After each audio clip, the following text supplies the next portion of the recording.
And now to our talk tonight. Our speaker is Ros Kaldor-Aroni. She is the founder of Gelato Ice Cream. Ros studied applied chemistry and law. She's worked as a lawyer. She's been a manager at Telstra. More recently, she has been the CEO of the not-for-profit organisation Australia Israel Medical Research. But it is her hobby of ice cream making that has led to her current venture, Gelato. And she will be sharing with us the science and secrets of ice cream. Now, as usual, we'll be taking questions at the end of the talk. You can submit questions via Slido. If you just type !Q into the chat room, it will bring up the link to Slido and you can go there and pose your question. So please join me in welcoming Ros Kaldor-Aroni. So can I start now, Jessica? Can I start? Can you hear me? Okay, not sure what's going on.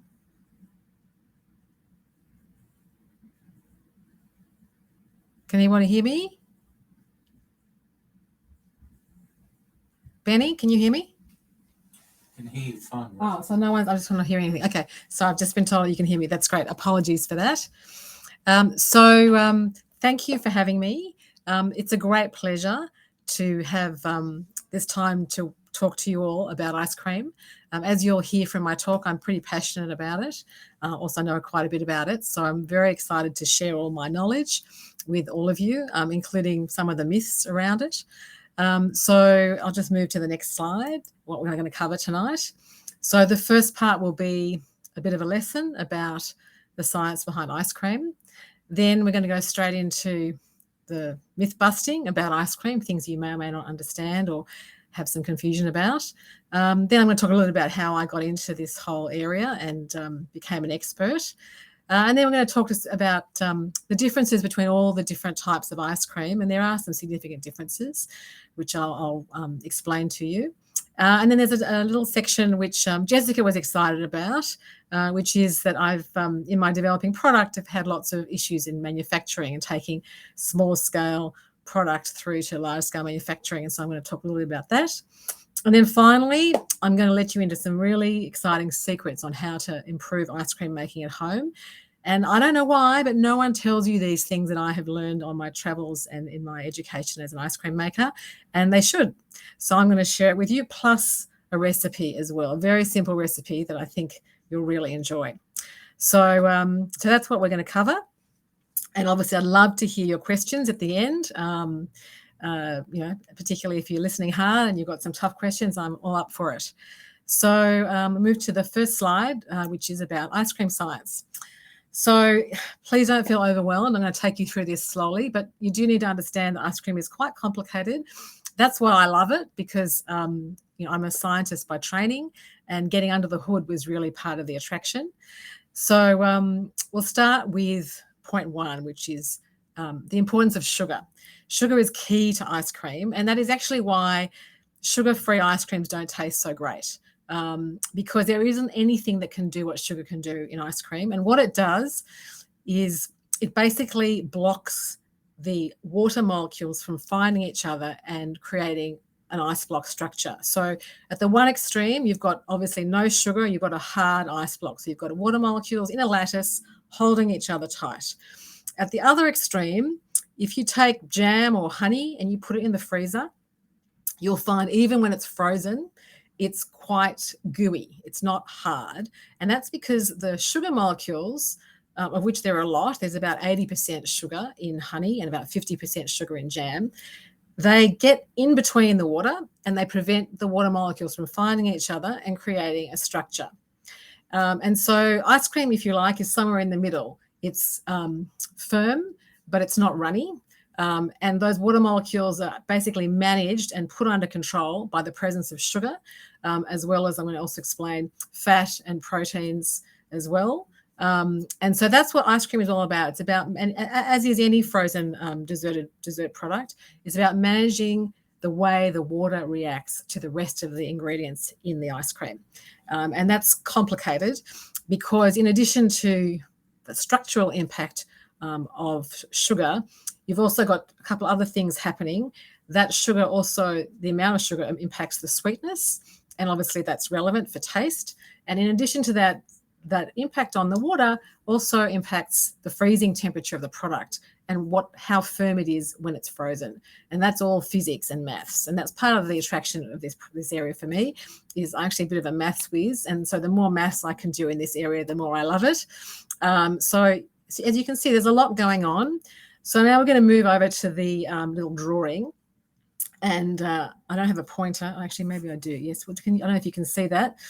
But I'm looking at the item which says freeze, concentrate, unfrozen phase of sugar, salts, and proteins. Essentially, that's water with sugar dissolved into it. That's sort of one part of the many part system we have in ice cream.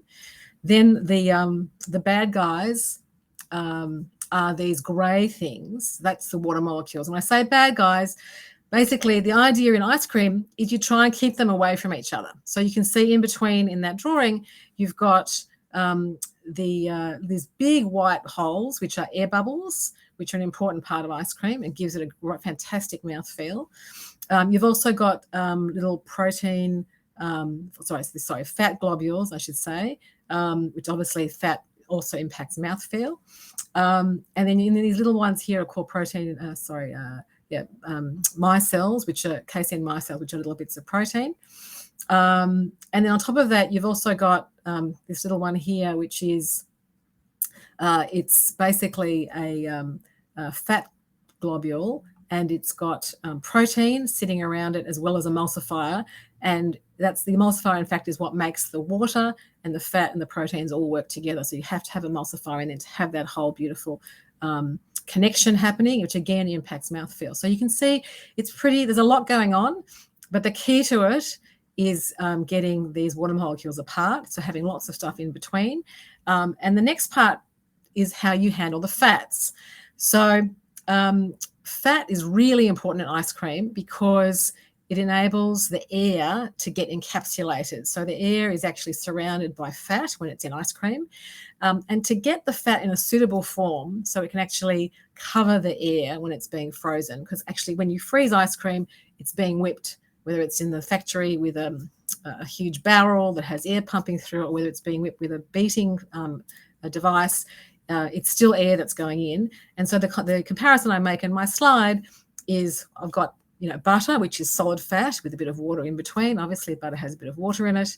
And then you compare that with whipped cream, which is whipped up with air. And obviously, the consistency is completely different. But the whipped cream is full of air. And that's because, again, the fats and the proteins are going around those air bubbles and creating the ability to have the air encapsulated. And that's what's happening in ice cream. Now, to get that fat to do what you need it to do, you can't just leave it the way it is in cream or in milk. It won't do what it has to do. You have to do another step, which some of you may be aware of in milk production. It's called homogenization. And what that is basically you take the fats and you put it through these teeny weeny holes under pressure. And essentially what that does, it smashes the fats into smithereens, into tiny little unstable molecules. And so unstable, they really want to come back together.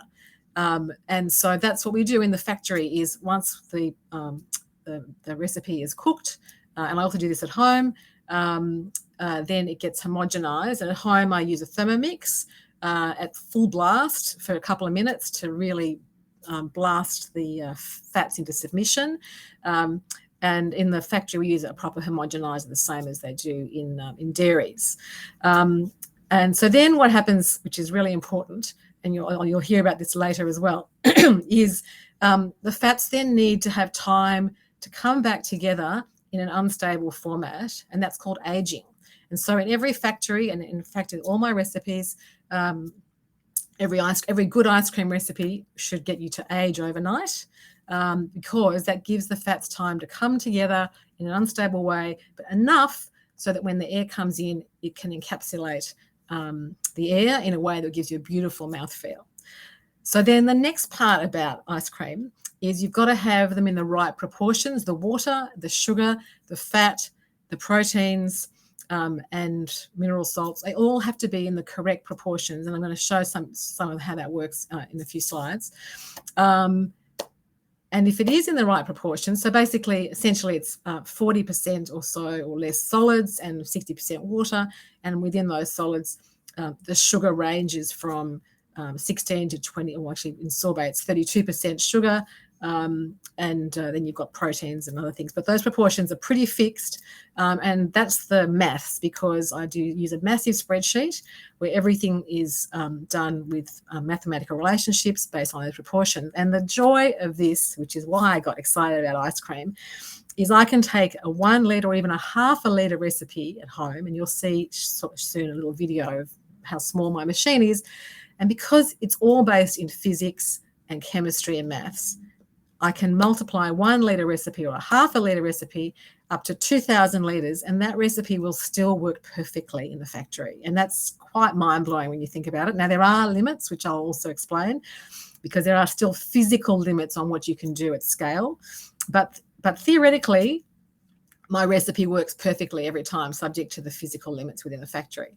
And on top of all of that, you need to have an emulsifier. Now, in Gelato, which is a beautiful, clean product, we use egg yolk for our dairy products, and we use, just recently switched from sunflower lecithin, which unfortunately, thanks to Ukraine making most of the world's sunflower lecithin, the price went from $500 a kilo to $1,500 a kilo overnight.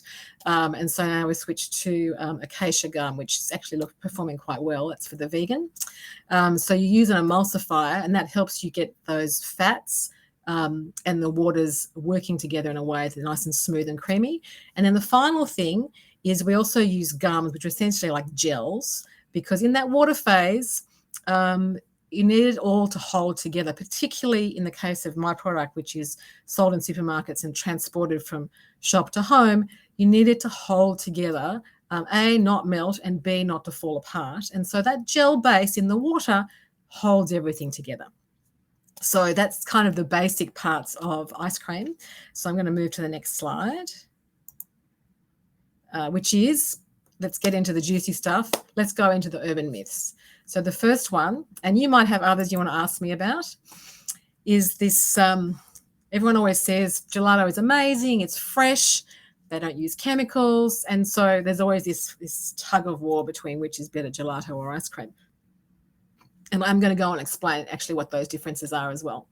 So occasionally it's true that they use fresh ingredients and not many of them use chemicals, but mostly it's not true, because ice cream shops, labor is expensive, time is costly, and frankly, ingredients are costly, particularly fresh ones. And so to save all of those costs, what they do is they use pre-made pastes and pre-mixed powders, and those powders contain quite a lot of chemicals, and they're chemical emulsifiers and chemical stabilizers, and they're not necessarily clean products.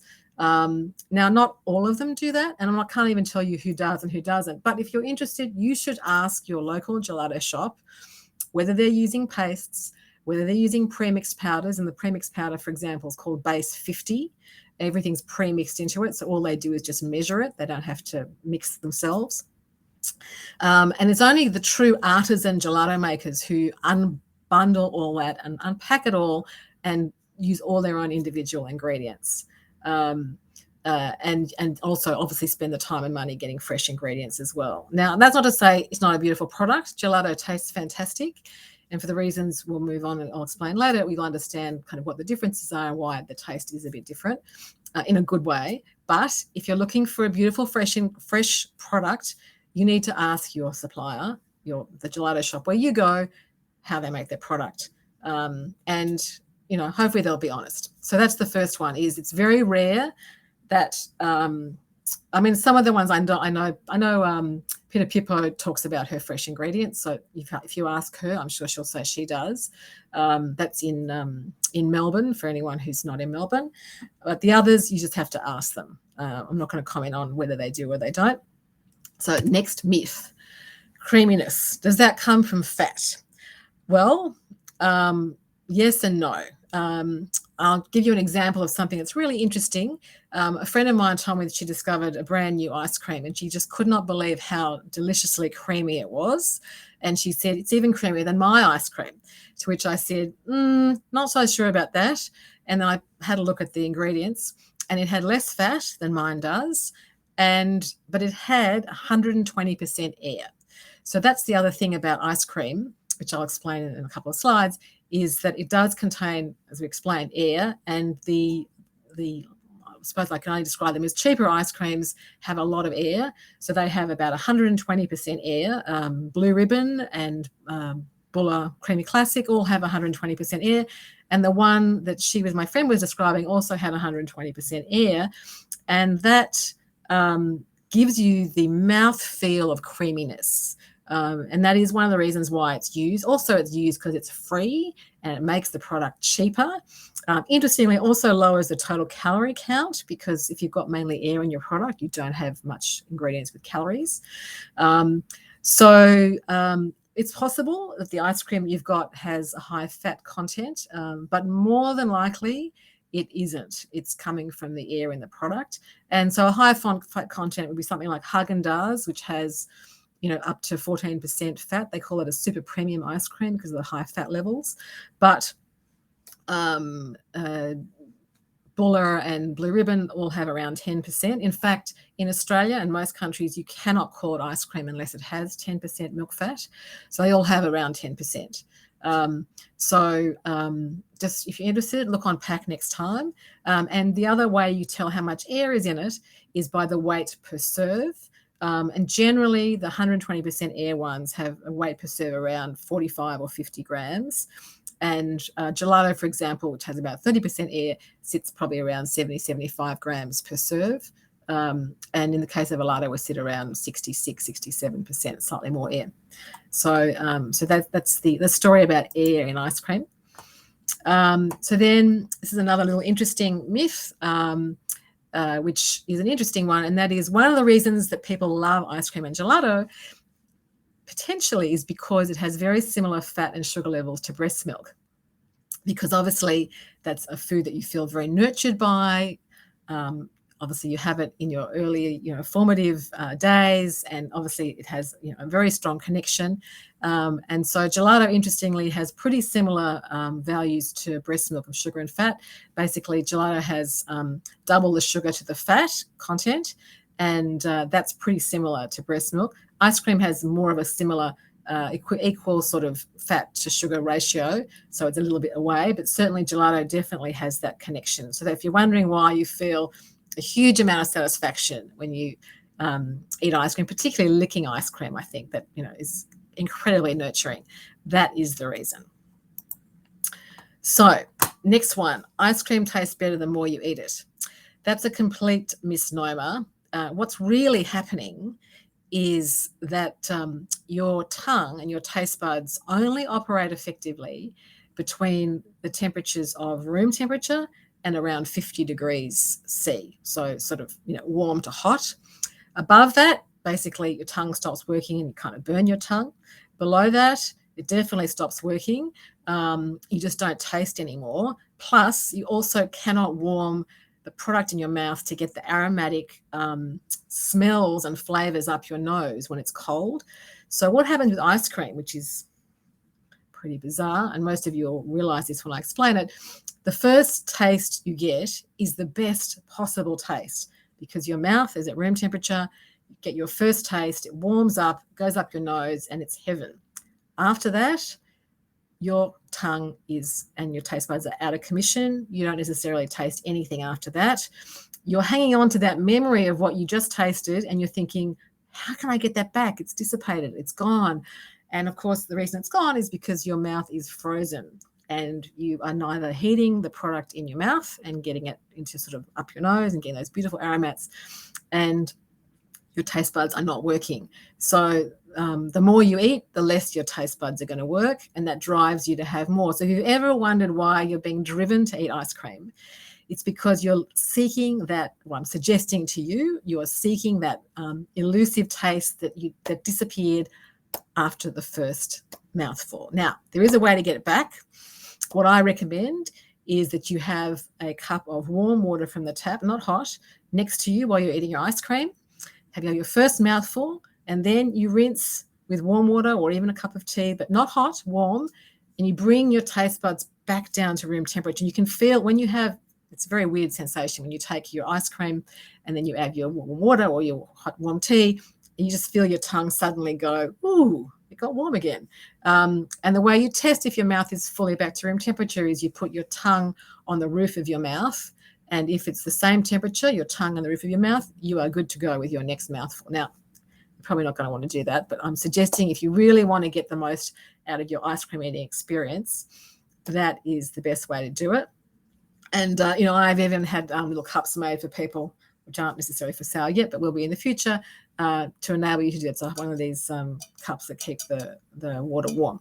So, highly recommend it when you're eating ice cream, unless you're just basically happy to have frozen taste buds, and that's entirely up to you.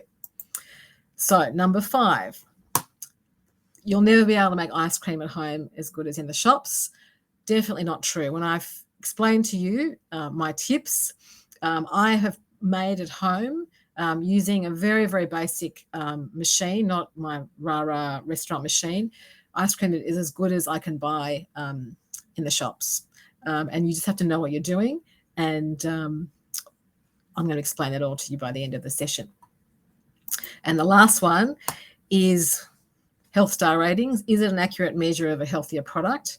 The statement is it is an accurate measure of a healthier product. Now, it's very interesting about health star ratings, slightly controversial. It was all set up by cereal manufacturers. And so the way in which they measure health rating is all about cereal. Now, the rest of us are stuck with that system and we use it the best way we can. And you'll see with Gelato, I've used it to my advantage. But it's very out of date because it does give demerit points for sugars and salts and saturated fats, but it gives very heavy demerit points for saturated fat and less demerit points for sugar. And that's because the cereal guys, they don't care about saturated fat. They don't have fat in their product, but they do care about sugar. So that the sugar demerits are very low because that means their rating is better. And the fat demerits, and we know that fats aren't necessarily the enemy anymore, sugar is. The fat demerits are much bigger. And so on the point system, it takes it drops you down quite a bit.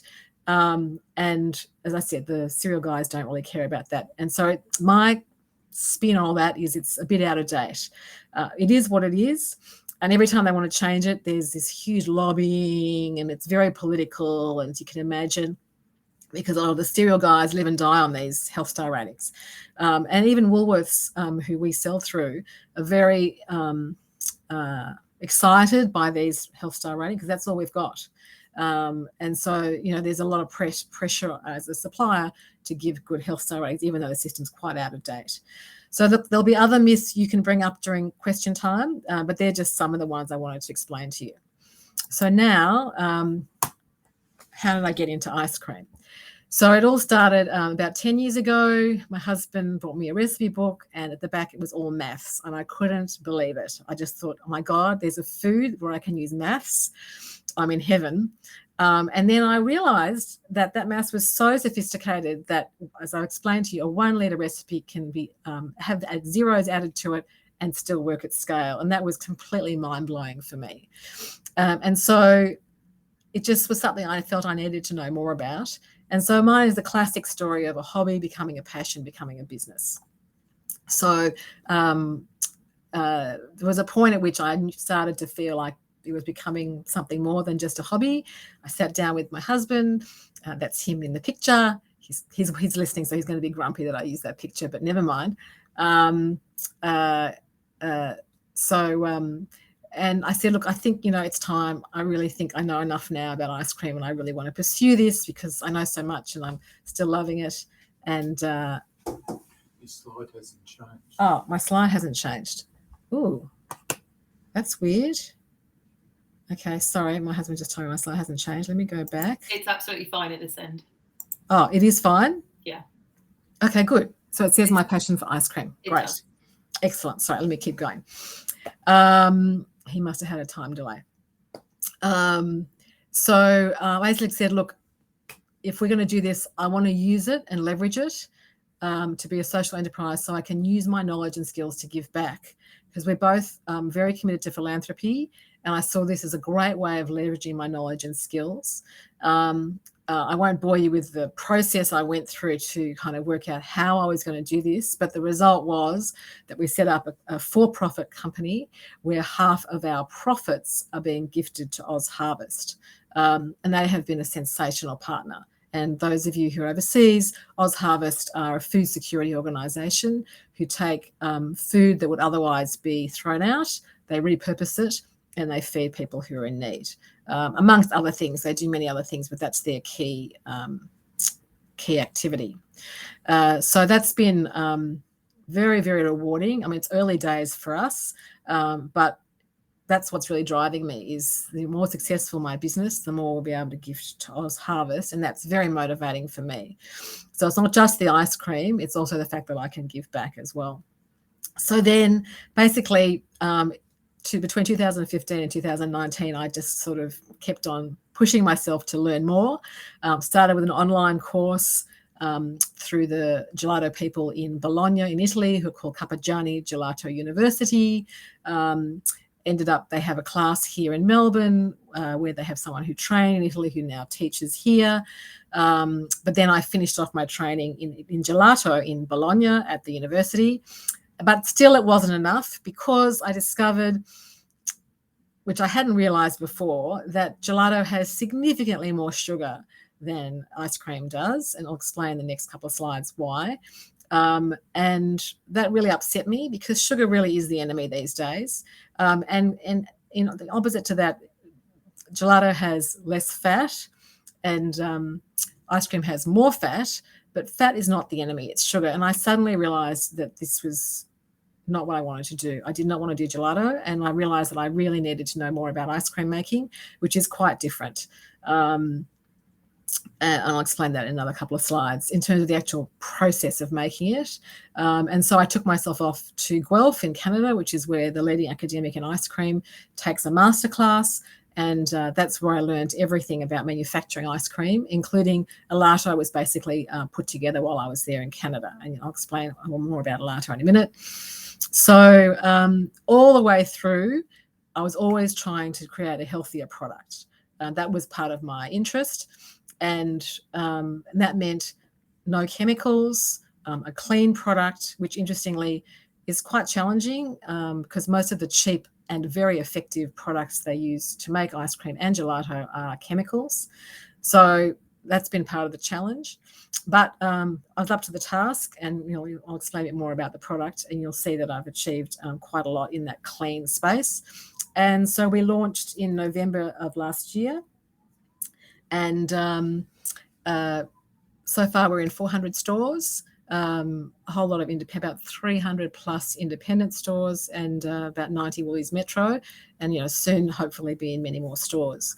And we're getting great feedback on the product. So I'm just going to show you. This is my 1 litre machine at home. As you can see, it's tiny. Well, you can't really, there's no sense of proportion there, but it's small. And I use all my recipes are tested in that machine.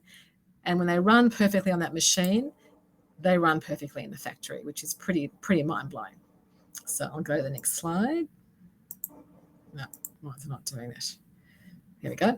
So I won't spend much time. This is more about Gelato, what we achieved. I'm only going to point out a few things. The clean label part, which means not only we not have colours, flavours, chemicals or preservatives, but all of our ingredients are extracted without any chemical processing at all. Very obsessive about that.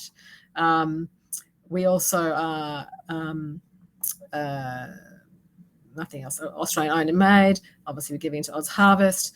And then with the dairy, we've actually got a granted patent, which was part of the work I did in Canada. And that's because our dairy flavours are lactose-free.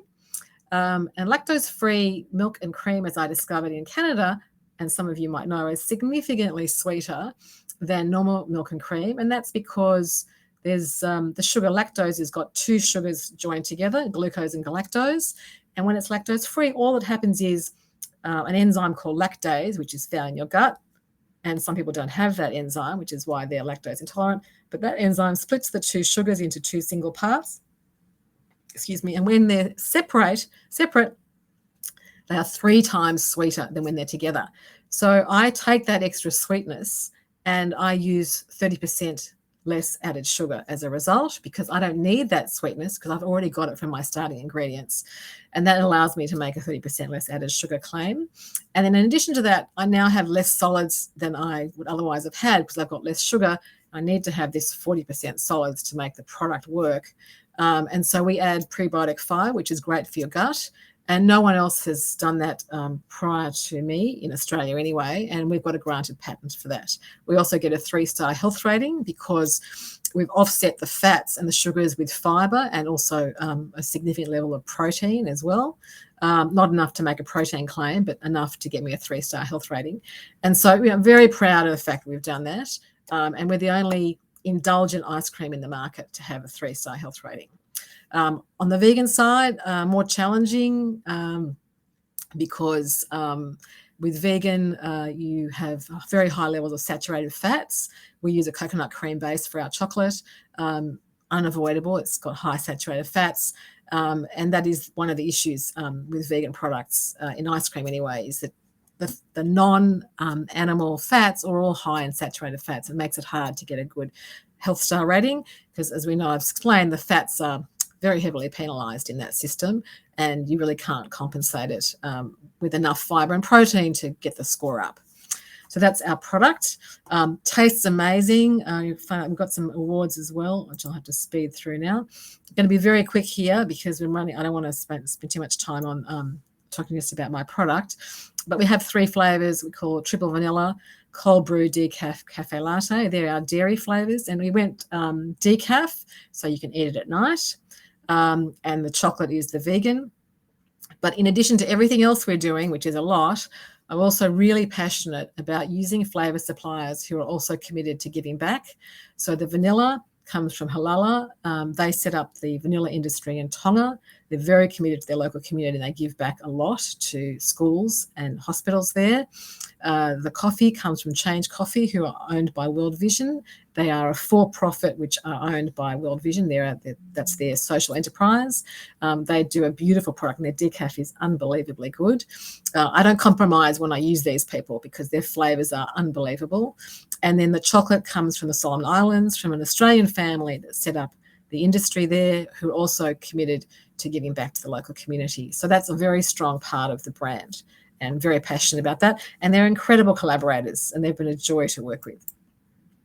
So then, very fortunate that in this short time that we've been on the market, we've done really well from our peers. So we've had 4 silver medals in both, 2 silver in the Victorian and 2 silver in the national competition for both our vanilla and our cold brew, which are our dairy products. And then there isn't really an equivalent award for vegan yet. We'll see if that's going to eventuate sometime. But on the giving back side, we also got a really amazing award from Naturally Good, which is a big expo that ran in Sydney in June, I should say. And we got the best socially conscious brand as a result of all the work we're doing in that space. So that was hugely validating. And then just to give you an idea about how impactful Oz Harvest is, we're very interested in supporting United Nations Sustainable Development Goals, otherwise known as SDGs. And the work that Oz Harvest does is very significant in that space. So obviously they're dealing with hunger, they support education, obviously they're repurposing of food, helps with consumption. They also, by repurposing food, there's less methane in rubbish dumps, so they help climate action, and they're obviously very, very keen on partnering. So it's a significant organisation that I'm very happy to support. So I'm not going to go into this slide, just really more to show you that we've got many features, as I've already described. And if you look on the green ticks, there are 13 of them. It's probably hard to see all of that. And our competitors don't really have many ticks. The ones that come closest is Chili's at 7 ticks and Granita at 7 ticks. And that's because they there are better for you products. So some of the better for you measurements that I have there, they also get, but we're a very highly featured product. And if you're looking for features, then Gelato is, what I would recommend that you try. So I'll just keep moving. So this is a bit overwhelming. I'm going to go through it slowly, not that I have that much time. So it's very interesting to observe here how this health star rating system works when you compare. So if we start at the top, vegan frozen desserts, as I mentioned to you, non-animal fats are high in saturated fat, and in the health star system, it's very penalizing. So most of the vegan ice creams, we're talking about proper ice creams, like, for example, what we make, not the ones that have got artificial sugars or sweeteners, very, very low scoring on health star rating, because they're very high in fat and normally quite high in sugar as well. So pushes you off this, down to the lower end of the scale. They typically obviously they're low in proteins, and they're also normally have limited air because structurally it's challenging to get a lot of air into those products. Ice cream, in terms of sugar, and we compare it with gelato, much less sugar, but more fat compared with gelato. Milk solids, not that different. And star rating, ice cream, the connoisseur vanillas, for people overseas, it's a very well-known vanilla here, probably equivalent to Haagen-Dazs. Haagen-Dazs as well, probably 2-star rated. And gelato, because it has less fat and the fat doesn't demerit you as much, it has 2.5 stars. Now, gelato, we're proud of our 3 stars because what we've done is we've offset, well, first of all, we've got less sugar. We're going at the lower end, which helps with the rating. Our fat, even though it's 13%, we're quite low in saturated fats. And we compensate that with by having a high level of protein and fiber, and that's how we get our 3-star health rating. And we're the only, as I said before, we're the only indulgent ice cream that has that rating. And we say basically we have all these better for you features, and you would never know when you eat the product because it tastes as good as any other indulgent ice cream with a lower health rating. So if that's what you're looking for, highly recommend you try my product. And then if we just keep going down with frozen yogurt, also 3-star health rated because the fats are low. Low sugar ice cream, to compensate for not having enough sugar, they put more fat. So even though it's got less sugar, it doesn't do that well in the ratings. Sorbet, interestingly, gets up to a 3.5 rating because it has no fat. It's just fruit and water, but very high in sugar, 24 to 32%. And again, because it's a cereal-based system for cereals, for breakfast cereals, they don't care about the impact of sugar. And so the sugar doesn't give you a low score. And I would argue that it probably should, but it doesn't. Granita, similar. Granita is basically like a sorbet, but a lot less sugar. Similar rating, even though it has a lot less sugar. And then low-fat ice cream does the best because obviously the fats are the ones that give you the demerits. So if you have less fat, you're going to do better. And obviously low-fat ice cream also tends to have a bit lower sugar. So so then we're looking at the difference between ice cream and gelato. The takeaway really is ice cream has less sugar, more fat.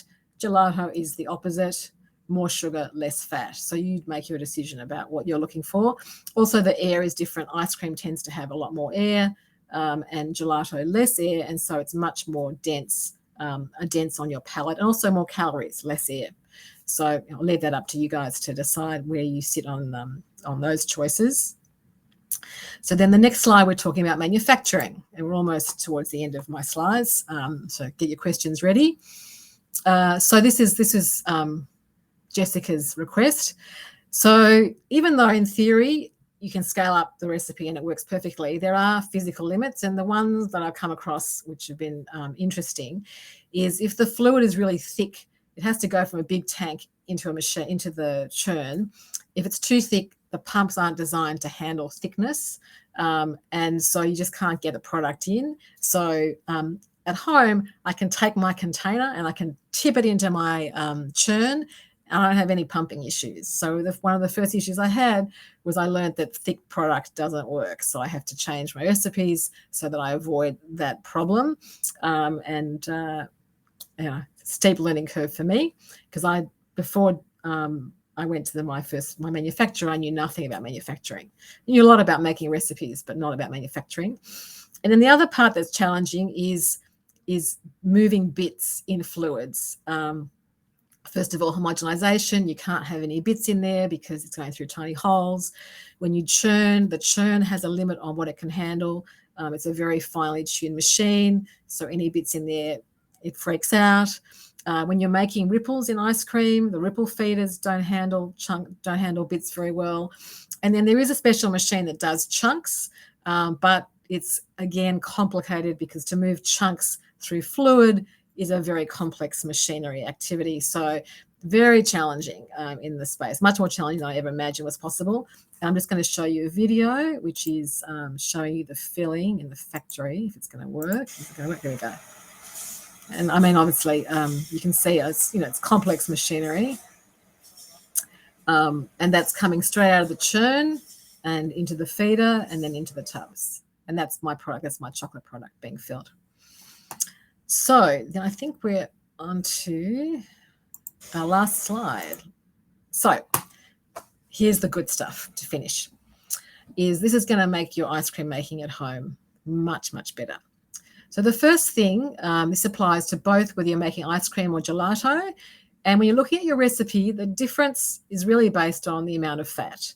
So if it says it's an ice cream, but it seems to not have much fat and has a lot of sugar, it's probably more likely to be a gelato, and vice versa. So basically, as I've explained, low sugar, higher fat is ice cream, and vice versa is gelato. But for either way, these next three items apply.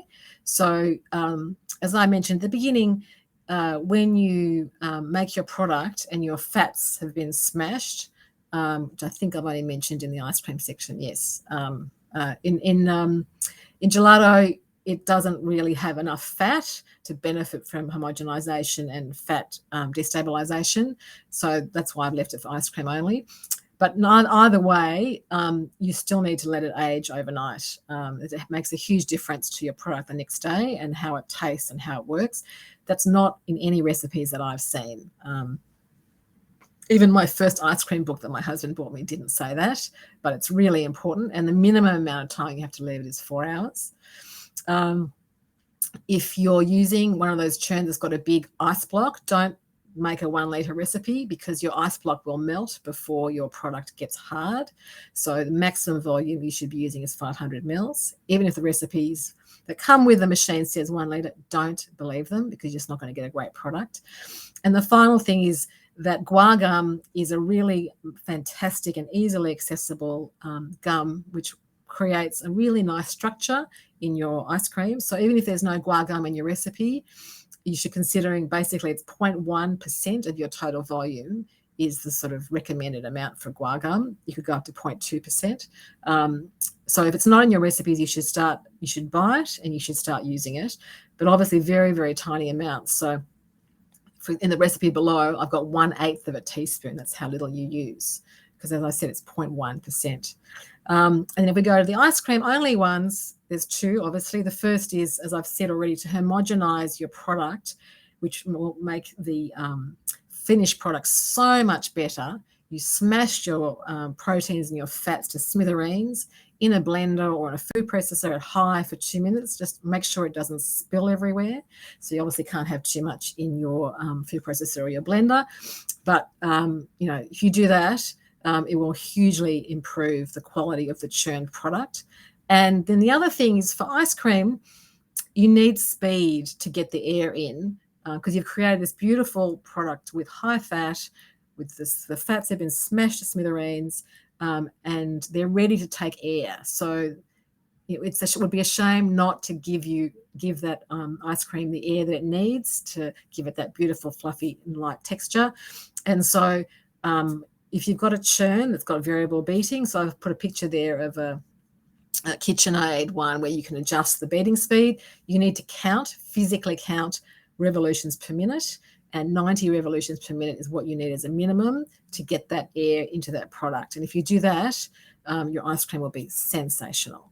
I've actually got a very cheap ice cream maker with a frozen base on it, and it has 2 speeds, and the top speed is 90, and so that's what I use to make ice cream, and I've made fantastic products with that.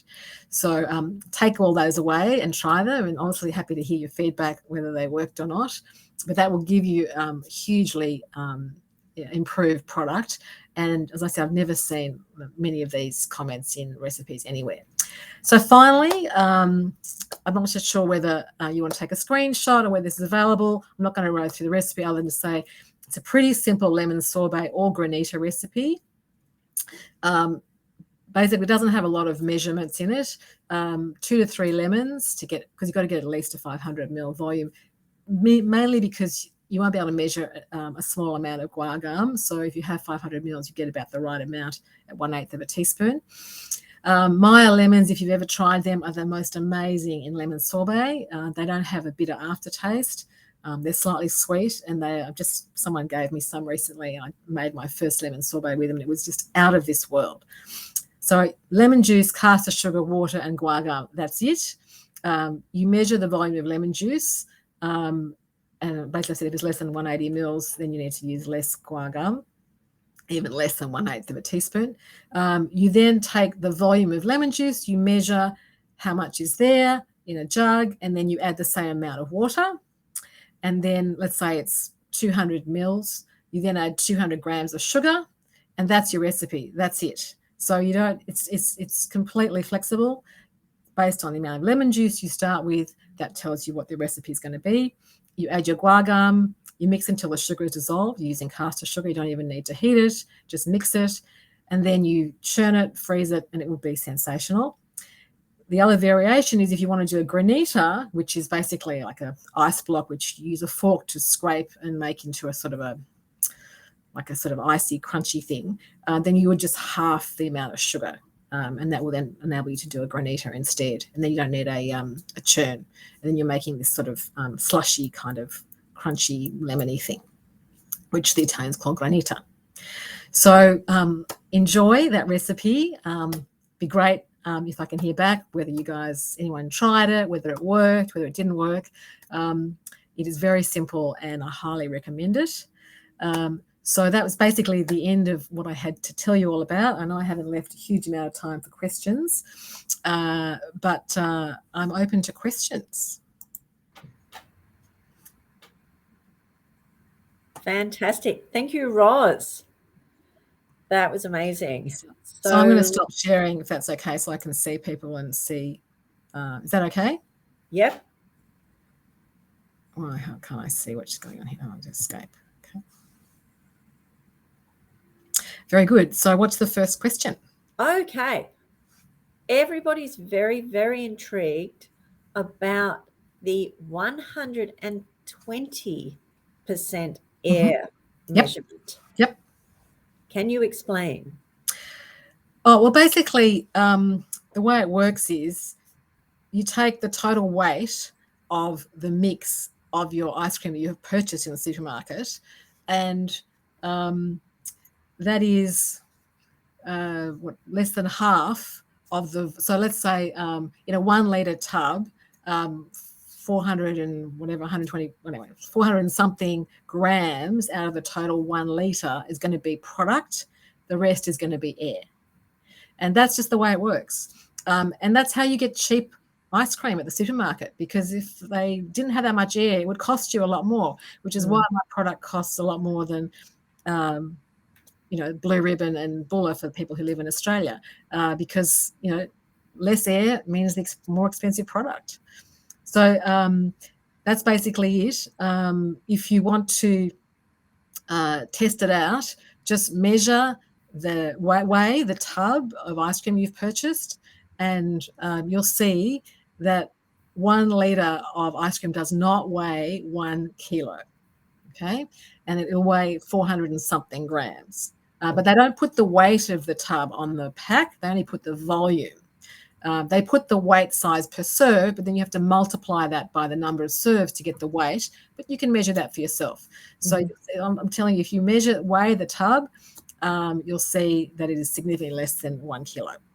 Interestingly, there was a TikTok video where this girl did this whole thing on screen and went nuts, went viral, because people were like, all of you could not believe that they're paying for air when they buy their ice cream. It's not all bad because the price is low and you're eating less calories. So, and the mouthfeel is fantastic. Product with high air in it has a beautiful mouthfeel. So it's not all downside. No. But you have to understand what you're buying. Well, also someone in the chat room, and this is a very skeptical joke, has suggested that there's some high percentage air ice cream would be really, really suitable for breatharians. What's a breatharian? Oh, breatharian it's a pseudoscience where the claimed ability is for a person to live without consuming food. Oh. So they exist on air. So they could do it. Well, that's an enjoyable way to have air. Very enjoyable. Yes. Okay. So we do have some more questions. So a question about the homogenization process and whether there are any particular special techniques at factory level. We use a homogenizer, which is basically a series of plates. It's the same as in the dairy industry. It's the same equipment. It's a series of plates with tiny little holes, and the product comes in under pressure and gets pushed through these minuscule holes. I don't even know how many microns, but maybe 5-6 micron holes. And as it gets pushed through, the fats and the proteins just get smashed, literally. And then they come back together. So it's a pump. It's like a massive pump. It pumps in. You can't even see what's going on because it's all inside, because obviously it goes in under high pressure. So it's got to be very well contained. But it literally goes through a series of layers of metal with holes, and it comes out the other end and it goes into an aging tank. And obviously you don't visibly see anything different, but it has been smashed to smithereens. Great. I don't know if that answers the question. Yeah, no, well, the question was, what's the technique at factory level? Yeah. Okay, so now a question about recipes. Yes. Alcohol in ice cream. Does that work? Absolutely. But alcohol substantially lowers the freezing point. It's got a 6 times greater impact than sugar on freezing point. So that's why, for example, vodka doesn't freeze in the freezer, because, again, the alcohol is so effective at making those water molecules not find each other. It just, I don't actually know the structure of alcohol, but it just obviously wraps around the water. And so it cannot form a structure. So in ice cream, if you use too much, you end up with this mushy mess, which never freezes. So you have to be very careful. And in fact, when you do an alcohol-based ice cream, which is fun, you have to use a special sugar that doesn't actually lower the freezing point, because the alcohol is doing that for you. And so if you have the sugar as well, then it's going to be too mushy. You won't taste the alcohol, and you won't have enough sugar. So you adjust with some very special sugars that do some very clever things, and they're sweet, but they don't impact freezing point, because the alcohol is doing that for you and making it softer.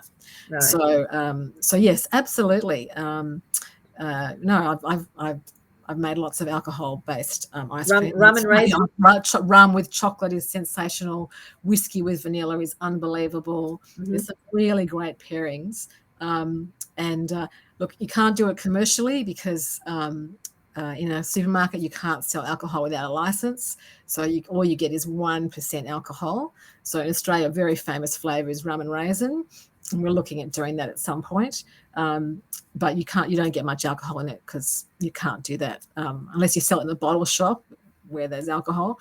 You absolutely cannot do it. Plus, structurally, it's challenging to use a lot of alcohol in terms of taste and sugars.